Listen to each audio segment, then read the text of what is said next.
welcome to Take on the Universe. I know you've been doing yoga, you're kind of a celebrity and you have your own show. And would you like to tell me something about that?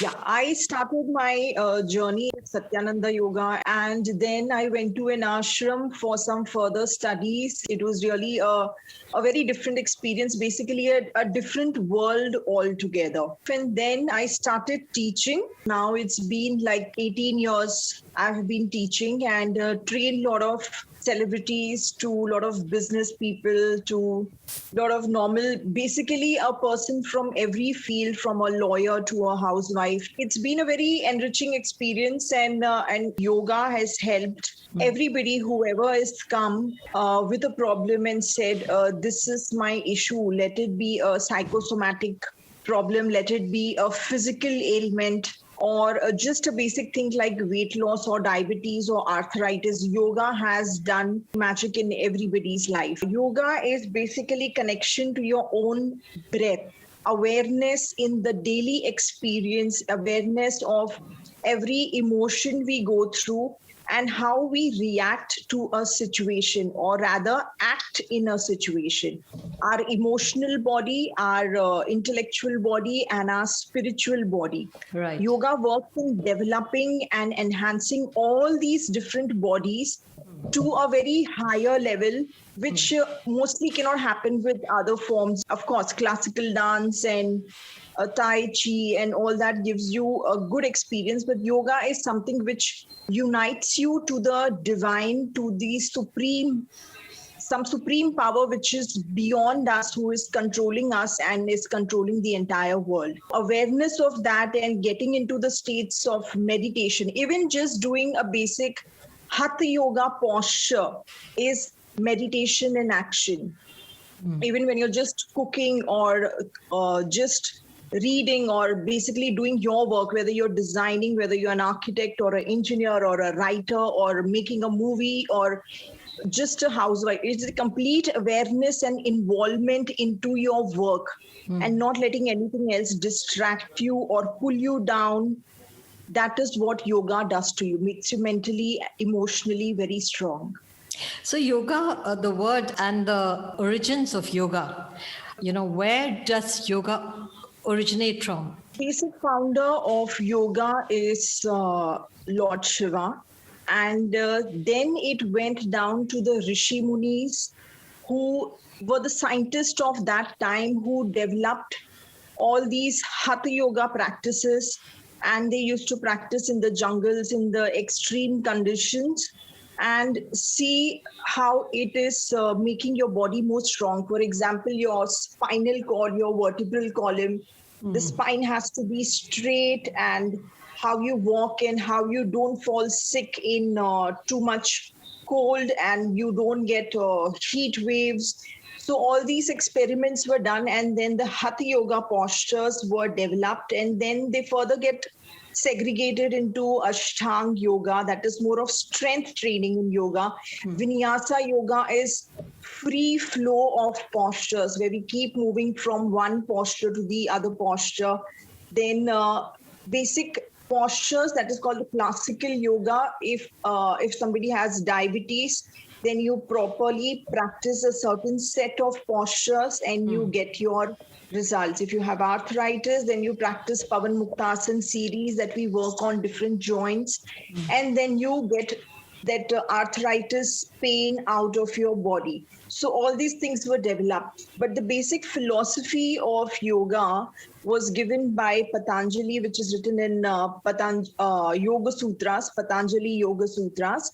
And how do I imbibe these things? How do I make yoga my way of life? Yeah. So he gave the 8 elements of yoga, that is yam, niyam, asan, pranayam, pratyahar, dharana, dhyana, samadhi. And Patanjali said, if you follow this, religion is separate. It makes us follow a different path. But a yogi or a yoga practitioner is who follows all these things and gets evolved and gets into the state of samadhi, or we call it moksha. You unite with God and get liberated from the cycle of birth and death. Yoga also gives us the way what we follow, and slowly we keep getting into. And it doesn't take like one life to reach. It is like numerous lives a human being or a soul gets to get into the state of meditation, or get into complete liberation from the cycle of birth and death, and get into the state of moksha. Right. So I remember very clearly, I did yoga with you long back. And one thing that, I cannot forget is this music you used to play of Shiva. I don't know, it used to charge me up. And you said when you are in a pose, you are bowing down to Lord Shiva or whichever god you believe. Do you remember you used to say that? Now, you spoke about the different kinds of yoga, but their purpose, the end result is the same, isn't it? As the yugs change, that is, the first was the Satyug, the Dwapar, Treta. Today we live in the Kalyug, that is the Kalyug. So now our lives are full of traveling and office hours, and either we are driving or sitting in front of the laptops and computers. So yoga got more segregated. So whatever suits your body, like whatever type of job profile you have, where you're just sitting on a chair throughout the day in front of the comp, then I would say you will do more of Vinyasa yoga and combine it with Ashtaang yoga. That is a lot of flexibility, because 8 hours you are just sitting on your chair in an AC office. Correct. Then a lot of de-stress yoga, if you're there into a field like law and corporate law and different taxing and income taxing, and kind of a lot of classical yoga, a lot of pranayam, mudras is what you need to practice. So that's how the yoga also went on evolving. Okay, so having spoken about yoga, it's a practice of many lifetimes, and after that you can call yourself maybe a yogi or a yogacharya. How do you connect yoga to karma and to past lives and rebirth? Okay, so first we'll talk about yoga and karma. Now, as Patanjali gave us the eightfold path is the Yam Niyam. So he asks us to practice a proper discipline in life. First is non-hoarding, non-stealing, non-lying, and the practice of brahmacharya. Now, brahmacharya is Brahm Purush ka acharan. Matlab, I should have qualities of a good human being, not necessarily be a celibacy, but good qualities. If I'm married, I'm completely into my marriage, properly doing my duties of a household, and purity of mind, cleanliness, and you have karma still left. They will be in your life, but perform everything as a duty and do not get attached or entangled into it, so that you keep coming again and again in human form. Detachment is what a person can practice. But where does yoga come into the picture? Now see, that's what I said in the start, ki yoga is like not touching the back to the wall and getting into chakrasana or doing a headstand for 15 minutes. But there are other things which a yoga, like we'll go step by step. Now this is a human body. These are the chakras. The first is the eye chakra, Agnya chakra, Vishuddhi chakra, throat, heart chakra, Anahat, Manipura chakra, Swadisthan Chakra, Mooladhara chakra. And then we have the sheaths of body, Pranamaya Kosh, till the Anandamaya Kosh. So this is all mental, emotional, and then we evolve towards spirituality. So these are the sheaths around our body. This is the normal physical body. Now these are the nadis, the 14 important nadis which are there. And this is basically the Sushumna, the Kundalini Shakti. It is dormant as the base of the spine at the Mooladhara chakra.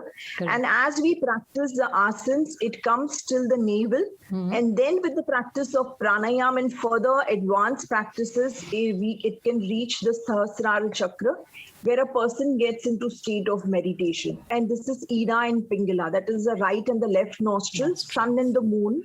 Correct. We balance these nadis so that the Kundalini Shakti activates and it pierces all these chakras, and it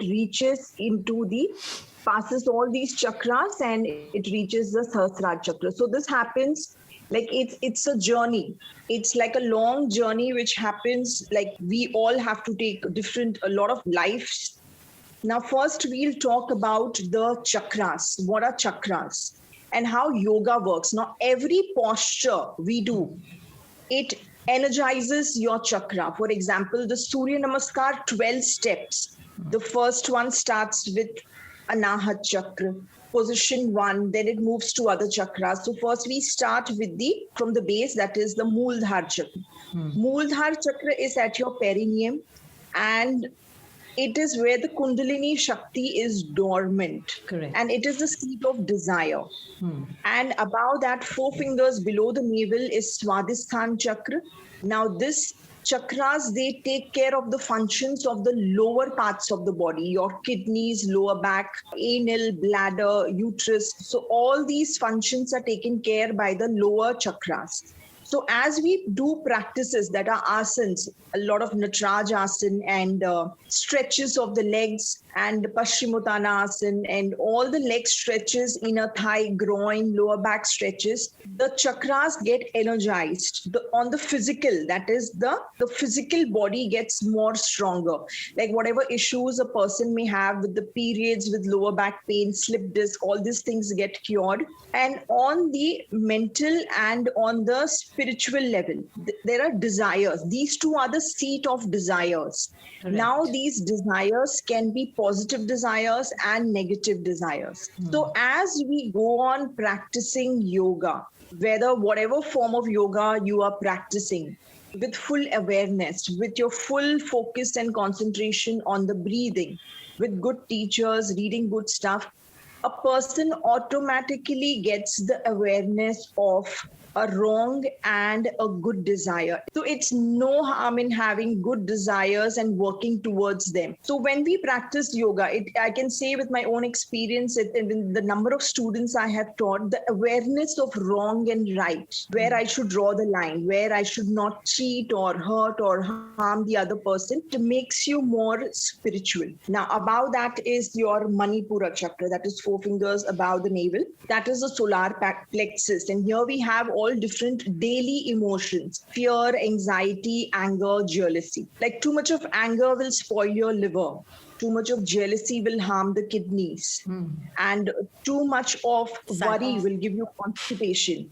Too much of anxiety will give you indigestion, and pent up anger and not saying the things out is like acidity, where you're like not saying things out. So all these happen around the navel area, and that's the reason we see people with like huge bellies, bloating, acidity, indigestion, water retention. So what yoga does is, with the postures practice every day, you can get rid of these issues, but at the same time control the anger, control the jealousy, control, getting the maturity and understanding to deal with it. That happens again because as we go on practicing yoga, these chakras get energized. As the energy of these chakras is more energized and more strong and more pure, I am able to deal with these situations in a more wiser manner.